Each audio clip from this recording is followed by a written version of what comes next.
Here. Sergio Cox. Here. And Gloria Rodriguez is absent. Public comment? Mayor, we have no speakers signed up for public comment. Moving on to the regular agenda. Discussion action implementing a flood control plan. Ms. Norfleet. Now, before Mr. Norfleet start, have you all read the plan already? Please say yes. Good. So let's go ahead and let's take it by phases, like I had said. Preparation, during, after. So what's the? He gave us one now, so did it change from the? Yes, that's our earlier draft, that's the latest draft. Okay, so this is the latest Right, draft. and you pretty much follow me from the one that has 6 feet on it. Let's just talk about what we're going to do to prepare for before the rains hit in terms of over all that stuff. But what are we doing to be proactive right now?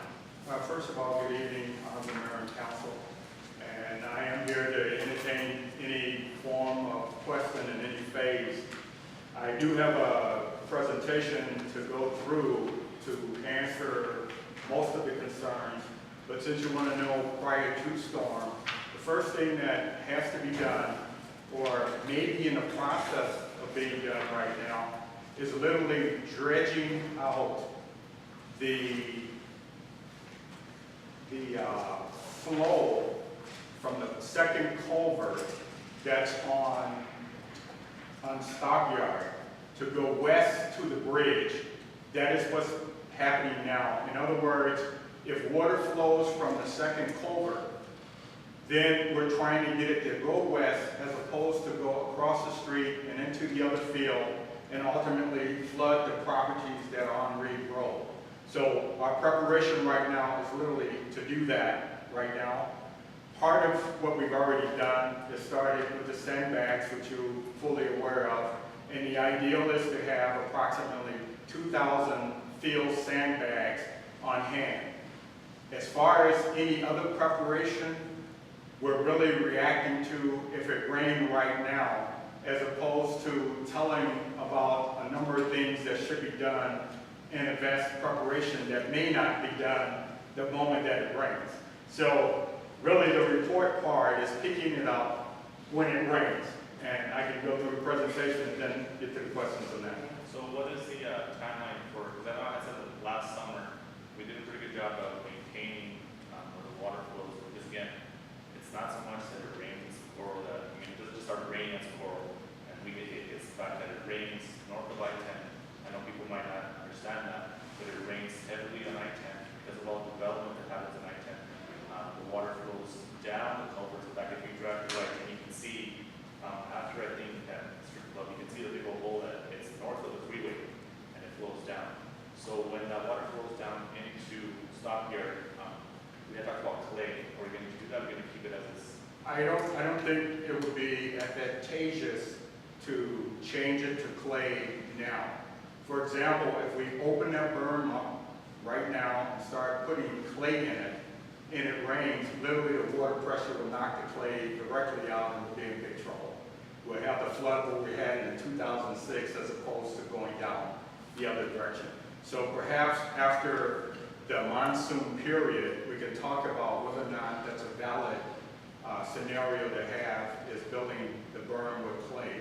We do know that we're talking about having concrete laid with other types of grants from the bridge going back to that berm on Stockyard, but that's kind of like in the future. We're talking about right now what we've got on hand and what we're able to do in the event that it storms.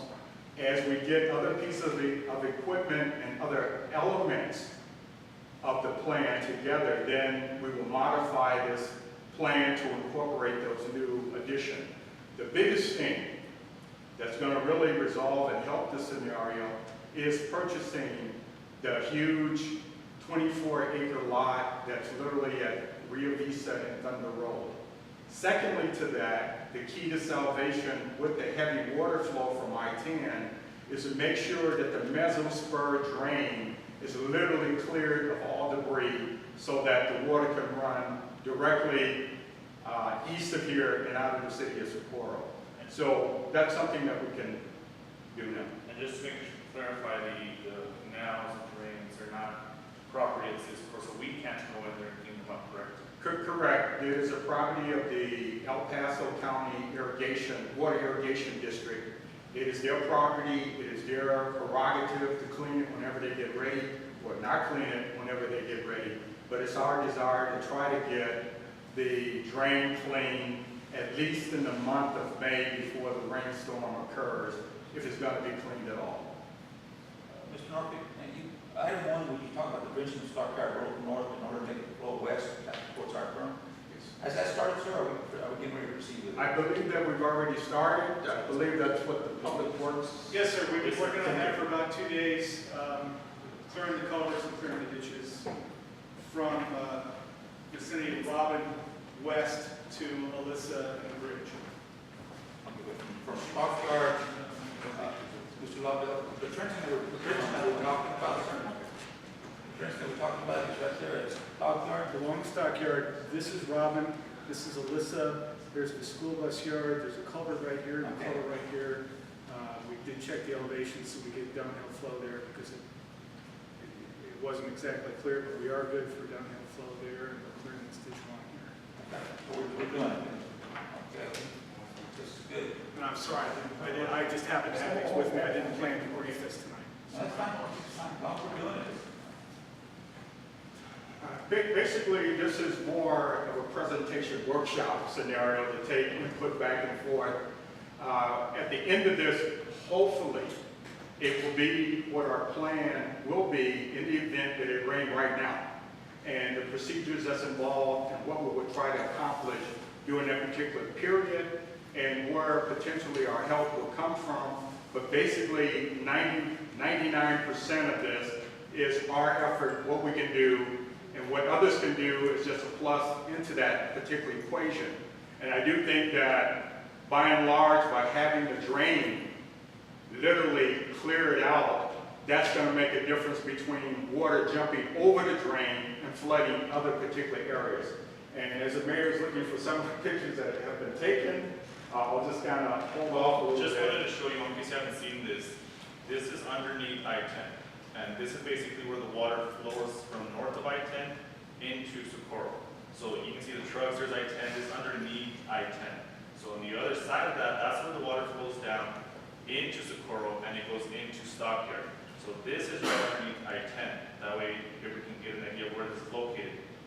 And then basically this is where it flows down into. As you can see, these are the homes over here on the Cielo subdivision. And this is all county land. This isn't our land yet, correct? Correct, but first, I So guess. this is basically what it causes, is that it flows into Socorro, and this is how large it gets at the behind the Cielo subdivision. And this is what we have to deal with. Again, it doesn't start raining in Socorro and not rain north of I-10. It rains north of I-10, the water flows into Socorro from the north, and we have to deal with it. And here's an example from way back when we had the state of the city. This is the water flowing from north of I-10. And this is the arroyo, right, Mary, the one that goes right next to the silver right, spring? so the water basically comes from the north, from right here, underneath I-10. It goes through there, that big gap, and basically starts flowing into Socorro. And that's how it fills up. It's not that it rains, it's not that we divert the water anywhere, it flows right into Socorro from north of I-10. And just to show how ridiculous this is me the same day, and here's Socorro. Bright blue skies. It's not raining in Socorro. This is me standing on top of the berm, taking the picture. It's not raining. It's clear skies, and yet the water is flowing from the north into Socorro.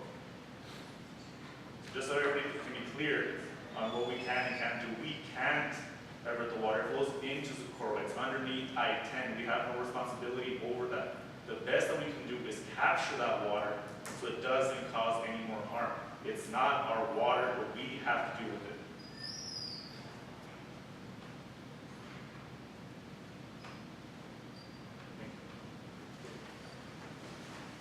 I guess in many ways, the real theme of our scenario is, it is not the rain, it's the drain. So by us being the drain, there's where all of our problems are occurring, but it starts with the rain as it accumulates across I-10 and comes come inside of the city of Socorro. And I literally start the presentation off by saying, when it rains, or if it rains for 1/2 hour, what I would like to see is the police department notify the public works director, public works supervisor, planning and zoning director, and city manager to meet at Stockyard Aurora within 1 hour of the call. We're there to literally evaluate the potential rain or water accumulation and flow. The water flows from the first 2 culverts at I-10. That is what we're going to review. The water flows from the second culvert needs to be flowing west to the bridge on Stockyard, rather than going directly across the street and flooding in a particular area, the properties behind Reed Road. We need to see that the water is going back west to go to the bridge and go under the bridge down to the berm that's now on Thunder Road. The next paragraph literally says, the berm on Rio Vista and Thunder Road will be the next area to review.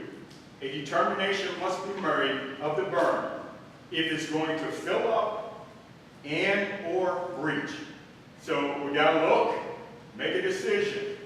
If it's about to fill up, we need then to take the preparation to open the berm ourselves. And if it's going to fill up or possibly breach, preparation will be made to open the berm and allow the water to fill the empty lot at Rio Vista and Thunder Road. That lot is approximately 24 acres inside. Before opening the berm, a barrier should be made across Thunder Road to direct the water flow from the berm to the empty lot. That's going to be a little bit difficult if we think that the dirt or the soil or whatever is outside during the rain. We need to literally have enough material at the garage that's covered to load inside of the truck so that we have dry material to create that berm rather than trying to move wet sand, soil in order to create this particular barrier. And if the barrier is more than just dirt, if it's cement or whatever it is that we can do to create that flow, that's what we have to do at the very beginning. Before opening the berm, Thunder Road has to be closed off at Rio Vista Road and Horizon Boulevard. In other words, the police department has to stop the traffic of turning in Thunder Road from Horizon and driving through where this stream theoretically is going to shoot out to fill the open lot or the empty lot that's next to it. Before the berm is really open, we need to have 2 crews. The first crew needs to review the Mesa Spur drain going east of Rio Vista Road and across Horizon Boulevard to determine if the water in the drain is flowing. The staff is to try to locate any obstructions by driving the length of the drain, if possible.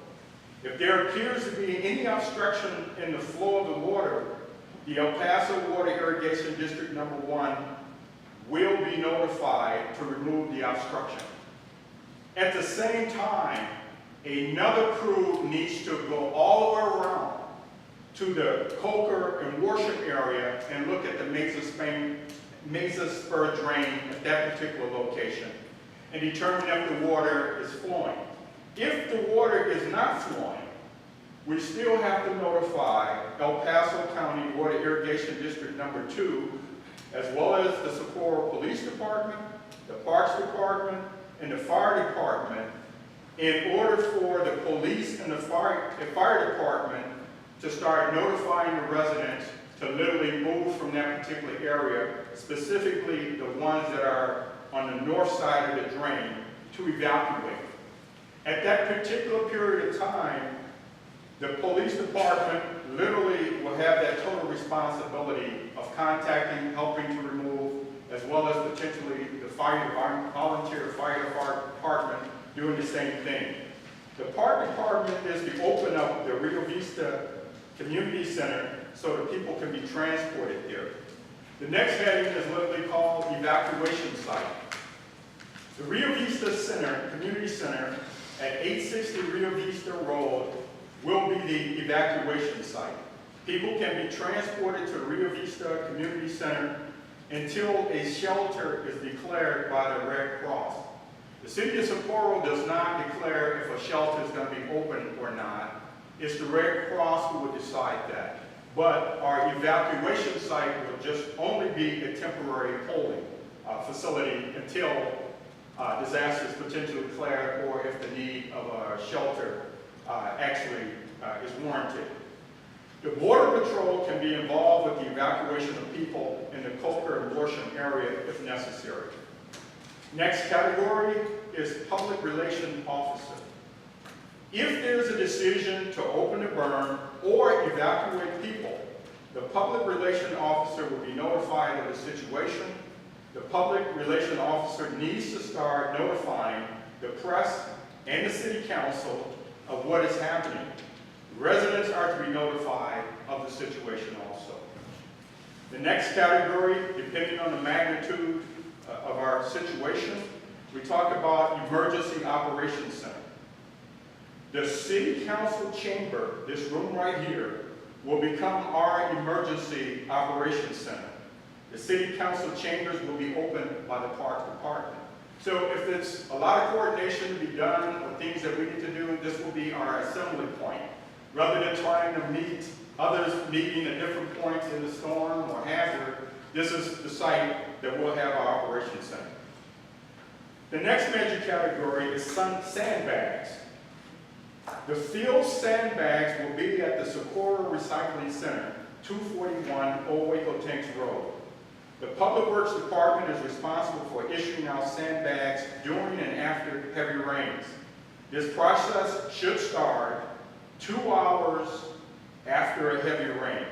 There should be at least 2 staff members there issuing bags, hopefully issuing the oldest bags first so that the life of the bag, we don't have the new bags out and the old bags are beginning to deteriorate, to move the old bags out first.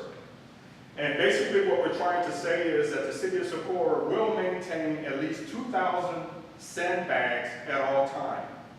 The City of Socorro should have at least 3,000 empty bags at all times. Last year during the disaster, we got caught without having any sandbags or any sandbags filled. This year, we already got a little bit over 700 bags filled. I'm sure we got about 3,000 bags in hand to just keep an inventory of 2,000 bags available. At this particular stage, the volunteer firefighters can assist in issuing as well as filling sandbags. Can you go ahead and just stop really quick, Mr. Rodriguez? Yes. Any questions up to this point? I do. And not so much a question, on the evacuation site back, Mr. Norby, Yes. just to let you know that in the past, and I'm going as far back as 2006, Socorro Independent School District also provided Socorro High School to us for an evacuation site to meet at the gym there, so you can make contact with them. Okay. They're available. Okay. I don't know if you need that or not. Socorro High School is literally the site declared as a shelter. Oh, okay. So if we go beyond what we're doing, Red Cross literally will declare the school as a shelter or any other site. It could potentially be the volunteer firefighters facility, but that part Red Cross will do. So I'm in agreement with you, but we'll call that the shelter. Okay. Mr. Ortiz, I have a, I noticed in the past, when I was working for the school district, they used to ask for service, the bus service, to help evacuate the people. And we sent buses out there to the different areas where they were needed. Has anybody spoken to them to try to get the buses? And No, not at this stage. If we take a picture of Coker and Worsham and doing the appreciation dinner and state of address when it sprinkled a little rain, that Monday, 2 individuals in that area literally got down here and signed up for rental units for the fear of the rain. So you don't have that many families that might warrant a number of buses. The essential thing is that immediately, if it appears that the water is accumulating as a precaution, to request that they evacuate, because once the water get in there, you physically cannot drive in it. We've already saw the picture of the stuck fire truck and other vehicles, and this last storm, I don't think the people got out until maybe like 3 p.m. and Mr. Leone was trying to get inside there. So the critical thing is immediately to say, hey, we think it's gonna go over, warn the people, let them come out. Once the water goes over in the Worsham and Coca area, it will be literally impossible to get any vehicle through there to get anybody out. Even the county, El Paso County Irrigation Water District equipment got flooded in and trapped in with the sand once that Mesa Spur actually filled up with debris and sand and those sort of things. And Mr. Bowles, we did do that last year. They did offer the buses. We had several of them trying to reverse those money. Nobody took up on the offer. Nobody did the buses at the end. But they did contact us. We did have a fleet here. Mr. Nortley. Yes. Just a couple of comments. On the sandbags, this is just an idea. We're going to have all of them in our public works yard, right? We do have an option. We can literally move some bags to one of the vacant Rio Vista building to create a closer transportation site to where the water physically threatened. That's what I was going to recommend, because if you live up here and then you have to drive all the way to those public works and then come back, where if you live on Coker and Worsham, it's even farther. I was thinking, why don't we split the sandbags into public works, Rio Vista, and with the fire department? That way the people who are hit the hardest have a closer, don't have to drive as far as going all the way down to Old Tanks. True, I agree. I totally agree with If that. we're gonna have 2,000, I mean, we could have what, 750, 500, whatever you guys think is best, but that way you don't have to drive all the way down there. And I think just on what happened last year when we were out there filling with shovels, would we need more than 2 employees issuing them? Just only to issue them out, because in the moment of the first part of the storm, you will have staff scattered out doing different sorts of things. At least those who are interested in getting bags, they can start it off. The volunteer firefighters, if they're not evacuating anybody, we could utilize their staffing to help issue the bags out at that stage.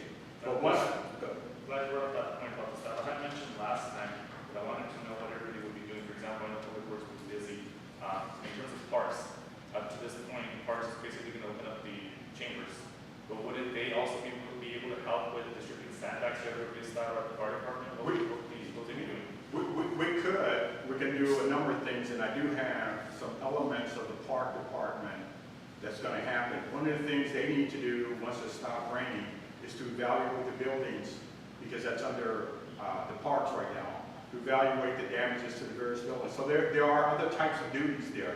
Hopefully by having 2,000 bags, that's going to be more than enough to get people started. And if not, then we will ask volunteers or other assistants or other employees get busy and filling bags if we run out. And I do have a statement at the end of the report saying within 2 weeks or at 2 weeks period, we need to have that sandbag party to restore back up to the 2,000 level if we issue other bags. So some of these will come up toward the end of the report, but I'm getting there. Okay. And then just finally, I know we focus our efforts mostly here on Stock here because of the fact that we own that property and whatnot for the most part. Now, on the Worsham, do we own anything or is it all private? That area is totally private. We do not have a public street, and the only way to go through there is literally cross-passing on the El Paso Irrigation Water District property. So at the stop sign at Worsham, that's as far as you can go unless emergency is declared and will. So during the rain, I know if you drive down I-10, you can see it hits down and hits down. That area is private. We can't go in there and Correct. do what we do here in Stockton because it's not our land. And if it is our land, we go in there and do anything to it, we get sued, potentially. Correct. So on Worsham, the city of Socorro does not have the authority to go in there and do anything to prevent that water from reaching down because it's private land completely, correct? Correct. As I've indicated, the only thing that's going to happen in that area is for our staff to go and look at the water level. If it is building up, it's a matter of calling the police and the fire department to go out and start evacuating or requesting that they leave the area. After that, we're not sending public works down there, we're not sending anybody down there. All we're doing is, hey, it looks bad, come on out, go to the Rio Vista Community Center.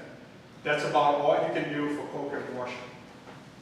Well, but under a state of emergency, you still have the authority to go in there. Look, After it's declared, yes, and we're getting to that. Absolutely, absolutely, absolutely. We're almost to it. Yes. Okay. Next week. Ready? Okay, street review. There are several streets that need to be reviewed each time it rains. Several streets are low and accumulate water. This list needs to be expanded each time requests are made to remove water. If we find out that it's accumulating some other place, we will revise this list. However, when the rain stops and when it's daylight, the following streets need to be reviewed. This is the history of certain streets that automatically flood. Number 1, Nancy Road, Arlene Circle, Arlene Drive, Petty Joe Drive, Statham Circle, Tallow Road, Fabula Road, Frey Fargus, Lisa, Diana, Valley Bridge, Buford in front of Bulldog Championship Park, Horizons right-of-way north of the City Hall, and Sawyer near Paradise Park. Alameda at the distribution center will request for bags. However, that's going to be TxDOT street property because that's water's flowing in the distribution area, they're going to ask for bags. So I just put that on so that we know what people are going to ask for, and if we're able to help, we will. However, it is a TxDOT street. Each time there's a heavy rain, Nancy Road fills with sand. It will require the tractor to move the sand from the street. And every time it rains, there's a little royal that washes across there, and those trucks cannot get in and out. It literally bags up, and this is the street where the city actually owns. Further down at the stoplight, that is not City of Socorro area, but where that Aurora comes across with the sand, we literally go in and plow that out with a tractor. With the liquid vacuum truck, which physically isn't here yet, but the water truck, street sweepers, and pumps with hoses, we need to start removing the standing water from those streets and the street right away. The parking lot on the south side of North Loop that serves as shopping plaza will fill with water. The owner will be notified by code enforcement to remove the standing water that will be on that particular property. Next part is shelters. The Red Cross will be notified to declare and open up shelters. After the shelters close, there may be a need to provide additional housing. The grant administrator will be involved with the responsibility of helping to coordinating housing. To receive an apartment with the help of the Housing Acquisition Corporation, a subsidiary of the Housing Authority of the City of El Paso, the Housing Acquisition Corporation will help financially qualifying families that are referred to it by the American Red Cross. So even after the storm and the shelters close, there's a provision for housing. Literally, we still have 7 families in housing that originated from the flooding in September. Emergency Management Center. If El Paso City and County declares the opening of the Emergency Management Center, the mayor will be required to go to the Emergency Managers Center. The address is 200 North Kansas, El Paso, Texas. And what comes behind this is just a series of phone numbers. There already have been personnel changed, but when we get the name of the new personnel, we'll put it in. The Emergency Manager Coordinator of El Paso City and County Emergency Management phone number is 838-3263. Mr. Picard Gonzalez, Lieutenant of the EMC Assistant Coordinator phone number is 838-3266. The cell number is 240-3172. Mr. Steve Cadova of the Isleta del Sur Pueblo Emergency Manager Planning. His phone number is 858-859-7913. His cell number is 487-5777. And when a disaster declaration is made, basically all this is saying, by issuing a declaration of emergency, allow the city to receive state and federal assistance. To get funds from the federal government, there must be $25 million worth of damage to public property. To get funds from the state, there must be $2.8 million of damage to public property. This declaration allows the city to work on private streets like Coker, Worsham, Kinstrom, Frey Ogini for a 7-day period. The mayor has 10 days of the incident to declare an emergency. So that's, by declaring an emergency, there are some other reasons. The first reason is a local disaster may be declared for any of the following reasons: to exercise extraordinary powers, to formally implement provisions of emergency plans, to provide additional liability protection to government agencies and special or voluntary emergency workers, to formally request general assistance from the state and the federal governments, and to activate preparedness, response, and recovery aspect of any and all applicable local emergency management plans. The effects of declaring economic stabilization measures such as price, wage, rent control, curfews, commandeering of facilities, which most people don't like, which in that case you can take over somebody's area and start working out of it, equipment, material, etc., controlling access to specific geographical areas, issuing time warrants for payment of cost of any equipment, construction, or improvement, and suspension of selected codes and ordinances. All right, any questions on these past two pages? No, good. All right, so on this one, just me, I ain't gonna go down there. Pardon me? No. I think the language said must. So, Hey, I can't leave the city, man, imagine that. now, well, Or you went last year, right? You're the yeah, but last year, but You're the pro. I don't know about that. Or designee, at this Oh, okay, fine. I like letting you know that that's where you're supposed to go. Come on. Okay. Damage assessment. Oh, give me 2 seconds, please. Yes. Just a second. Just want to clarify again. So in disaster declaration, it has to be public property, right?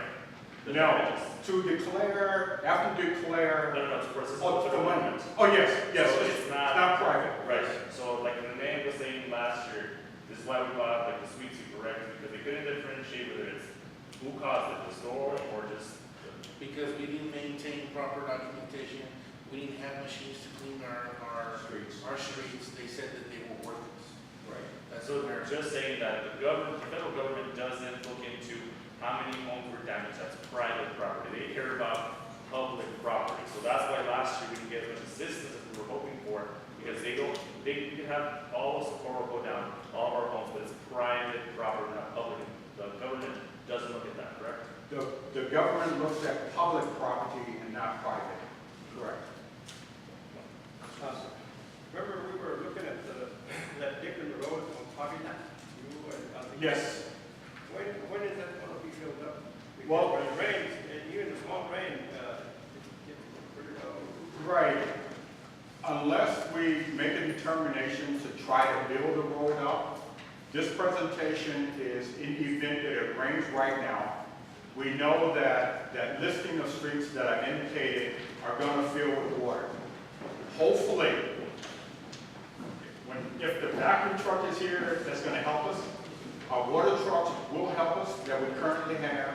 The sweepers can be utilized to pick up water and move it, as well as we have a number of pumps with hoses to pump water out.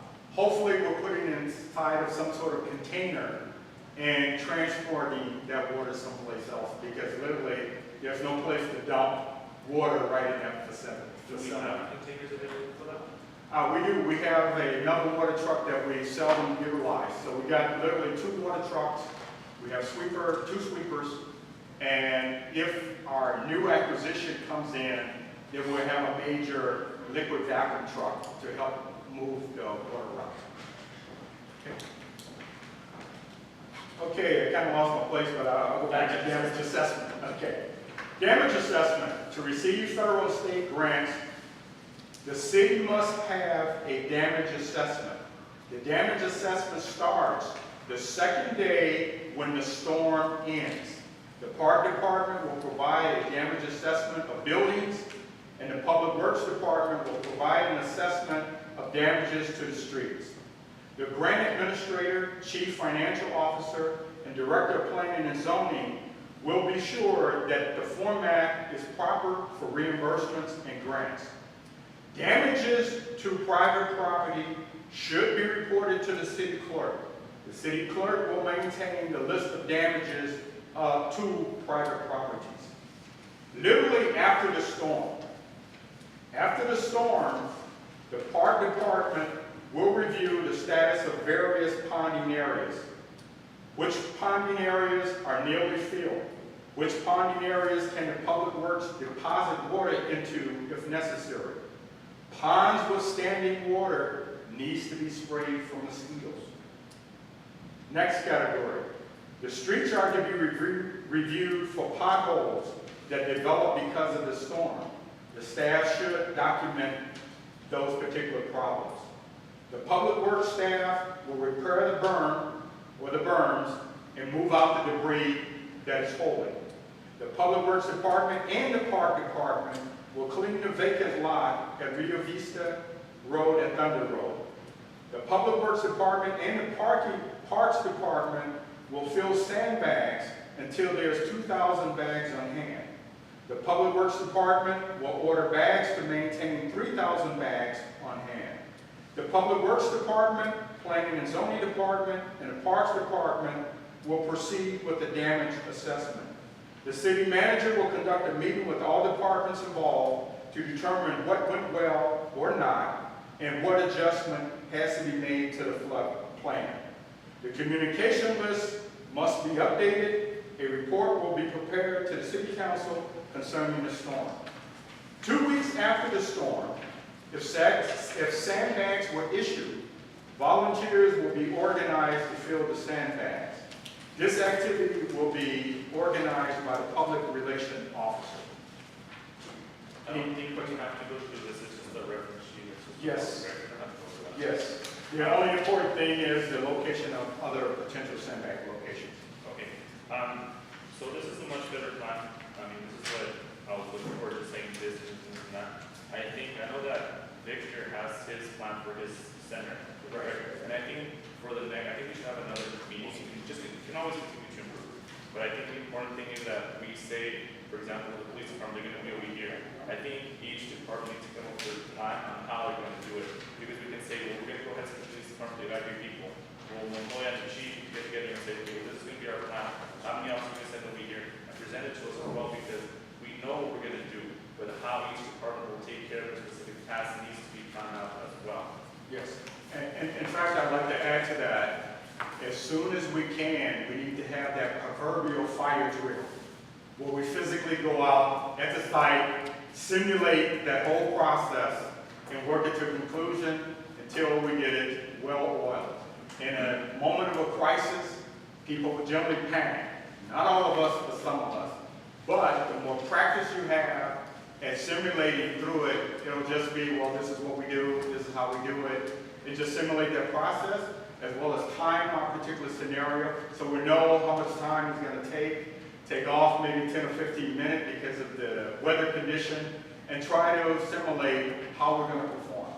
Well, why don't you go ahead and get to the department heads and ask them to each come up with their own plan. I know Victor has one, I know it's very detailed, he showed it to me. And like I said, with the fire department, the police department, what are you going to do? How are you going to provide your folks with public works? We talked about sending a crew here, sending a crew over there, who are you going to send exactly? With the the parks department, who's gonna handle what? That way every department knows what they're doing, because this is a very general plan, and that's good, and we at least are taking that step, we go down. Yeah, and I like that it needs to be detailed, because last time, nobody in parks or planning of our employees left, we couldn't find most of them.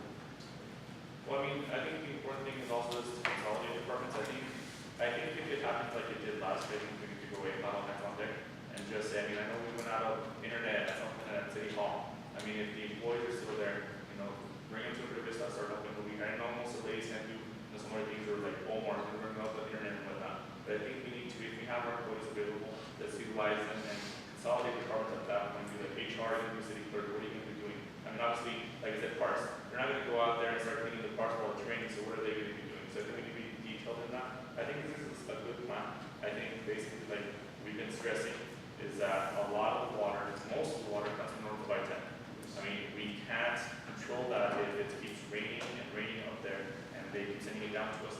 And especially on Warsham and Booker, I mean, we have no public land there that we can go in and stop that water from flowing down. Here we have some, but I think that people need to understand that it's easy to blame the city and say it's your fault. Well, who maintains the canals? The water district. We don't maintain the canals.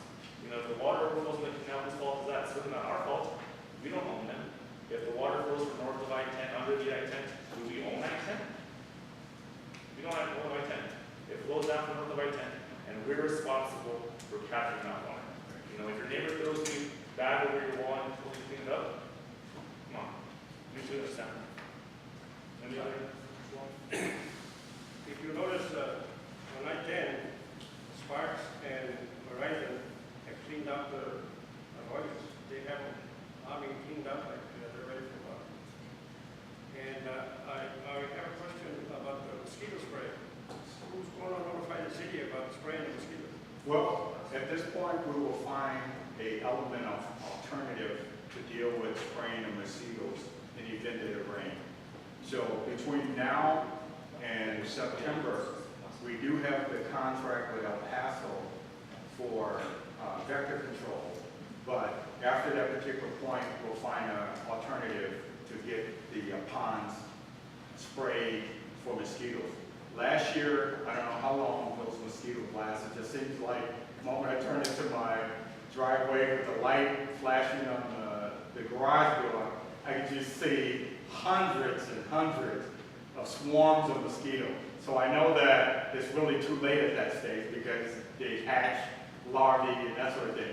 So immediately, if we're holding standing water, we're going to have to get some sort of something to take care of the larvicide inside there.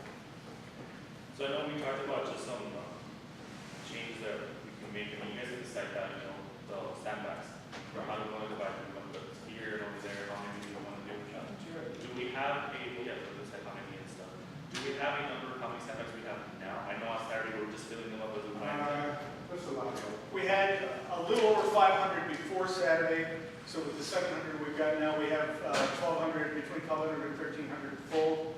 And we had almost 1,000 empty bags before we bought 5,000. So we still have around 5,000 bags available empty. So 5,000 empty, 1,200 to 1,300 full right now. Something else that I wanted to do is you mentioned the pumps that we have. Last time around, we tried putting over the berm here on Thunder and trying to suck the water and dumping it on the onion field. Would that be done this time? And if so, could we get better pumps? I know last time they were a little bit. We need to get better pumps and longer hoses independently. But the real threat is if it's going to breach or fill, we need to manage the water flow out. And at the rate that our pumps take water out versus the rate at which the berm fills in, we will never catch it. So the ideal thing is to be prepared to open it and let it flow out under a managed scenario, as opposed to trying to use our pumps and hoses to catch accumulation that it will overtake us. If it doesn't fill and breach, then yes, then we can utilize the pumps to pump water out. But if it reaches that proportion, or trying to keep up with the flow, our pumps are not going to be fast enough. If it happens on the weekend, we get the same phone call. And on my earlier draft, I said that the police department will be responsible for calling us on the weekend and calling us after 5 and 8. Now the attitude is, no, they're in charge of public safety. If there's a threat, like a storm, after it rains a half an hour, they should be calling us and we go from that point.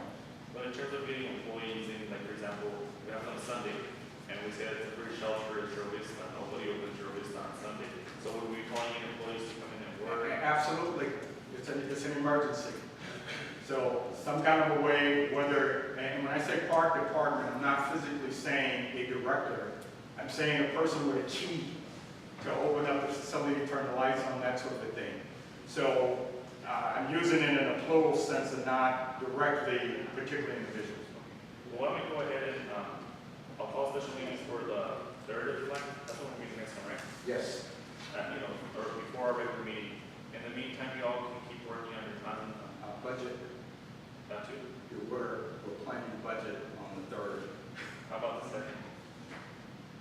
Whatever you like, I just wanted to say about the 3rd, that's fine with me. We can switch them around. Yeah, whatever. All right, we'll call the budget, a special meeting for that week, and then just tell your department heads to plan out their own special plans, hashing out. I mean, obviously, if it rains between now and then, let them get started now, and then it doesn't have to be approved by council, but we just want to know what their specifics are, so we know what's going to happen, where everything will be at, and we'll be more prepared that way. Any other questions or comments, Mr. Lundberg?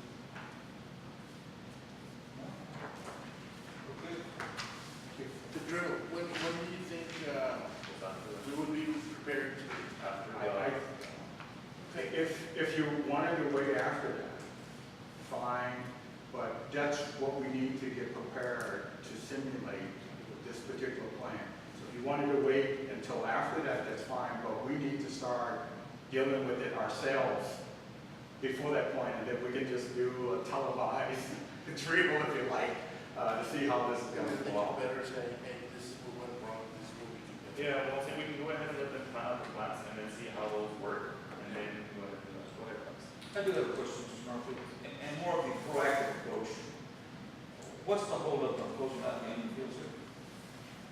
Right now, the contract is physically being written by the attorney.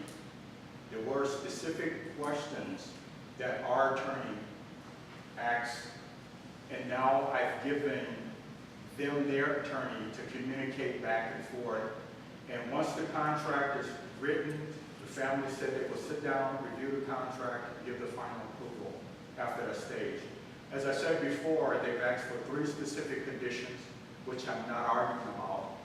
One condition is that we declare 16 acres as a flood area. Yes.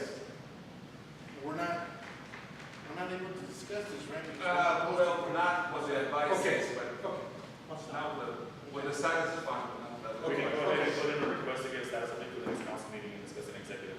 I just want to know what the holdup is. I mean, Yeah. if we're still in negotiation, how much longer are we going to be negotiating? We're not negotiating, we're preparing the contract. We're preparing contracts at this time. Yes. Let's close it out as soon as possible. Hope so.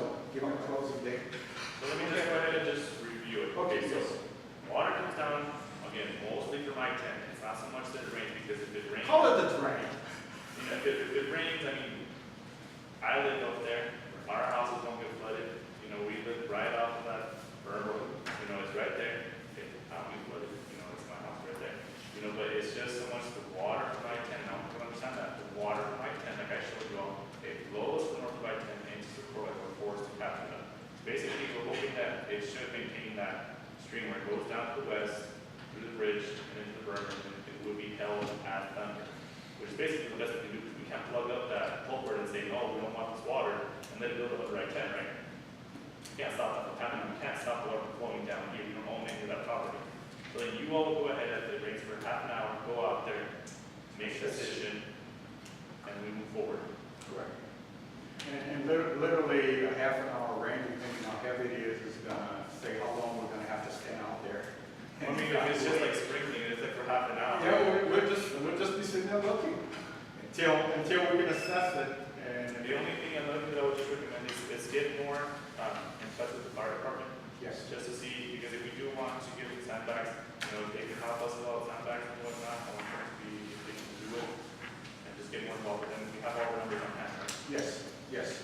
And I will make sure we get the phone numbers inside of the report also, so that it's So handy. we'll call you for that first week of July again, and then we'll review it, the second, third, and then we'll go ahead and review the department heads, and how we can with them and everything. Okay. Thank you. So, no action on this day? No. Alright, so do we leave the item, or is it not? No much. Alright, we go ahead and leave 6, 7, and 8. So moved. In the, second, yeah, for what? Oh, yeah, yes. I second. Motion second. Motion made by Rene Rodriguez, seconded by Sergio Cox to delete items 6, 7, and 8. Victor Perez is absent. Rene Rodriguez. Joseph Pauling. Aye. Sergio Cox. And Gloria Rodriguez is absent. Motion to adjourn. Hold on, we don't have The July week, we talking about July week, especially we got 4 days in that period. Are we okay? July 4th is Go ahead. a holiday. Yeah, go ahead. Motion made by Rene Rodriguez, seconded by Joseph Pauling to adjourn.